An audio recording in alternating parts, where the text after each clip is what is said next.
Didn't anticipate the 5-guard approach that Ray used, which worked really well.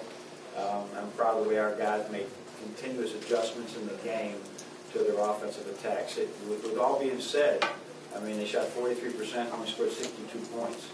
So that's a pretty good day defensively.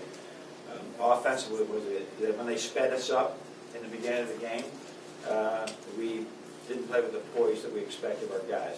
So we learned second half, we played with much more deliberate poise, read the defense, and made a pretty good win. Chris, why don't you start us off? Was this a game where you thought you might have to lean a little bit more heavily on the veterans? Oh, absolutely, yeah. Well, I didn't think it yesterday in practice. We saw the same thing. You know, that our scout team really pressured us, and there's timing. There's so many things that happen with young guys that they got to learn. And so they didn't turn it over as much. Defensively now they spread you out, and both those things were key. Right in the middle, Coach. John, talk about Karras's spurt. He scored 10 straight in that 13-1 run that really gave you guys the lead that you needed. Well, you know, they came out the first half trying to really go no catch with him, and that's something new. Again, you know, we try to practice a lot of things, and I think we're really thorough. But this game has become so complex, you can't cover everything. So their no-catch defense on him gave us a little bit of adjustment period.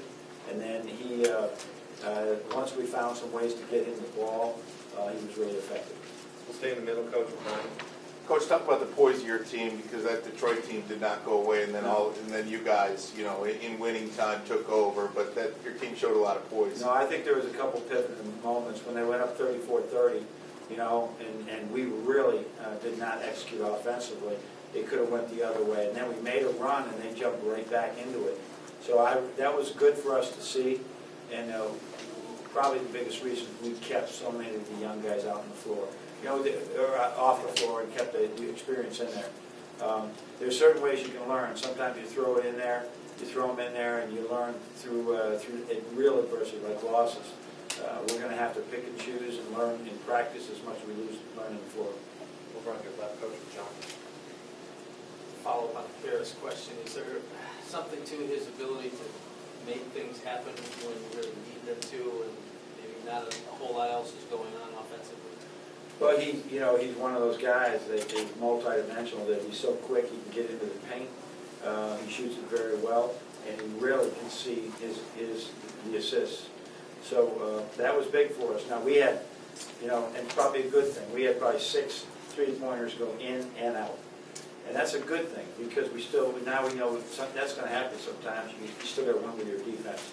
But yeah, we just, as this year goes on, the coaching staff, Karras, we got to find creative ways to use him so that he can still be a big part of our offense. Over on your right. Brett, how does it work when you decide, okay, the freshmen have kind of seen enough and it's time for them to sit and go win the game? So what's the question again? When do you kind of say it's time, like enough is enough, and the veterans have to?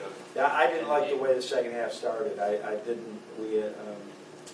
just felt that they were going to come out of halftime and just go after us, and we needed to withstand that.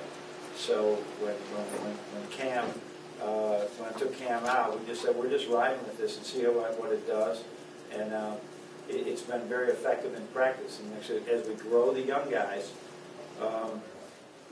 we still got to try and win games. You say deliberate poise was used in the second half? Yeah. Well, I guess I added is that an adjective or an adverb to the poise, but I forgot.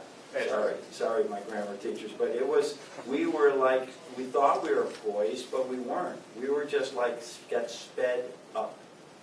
And we saw it in practice, and whether it's Oregon, VCU, or Villanova, we're going to get sped up. So it's important that we understand how you can execute while people are pressuring you. Stay on the right, in the back of the pattern.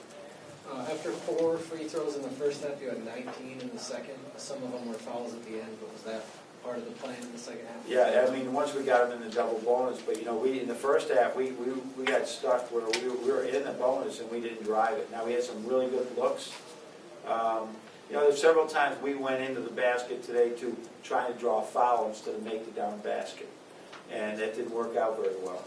So you're always trying to get to the foul line. You're trying to get their best players on the bench. I think we should have used more of those advantages in the second half, whether it's my play calling or not.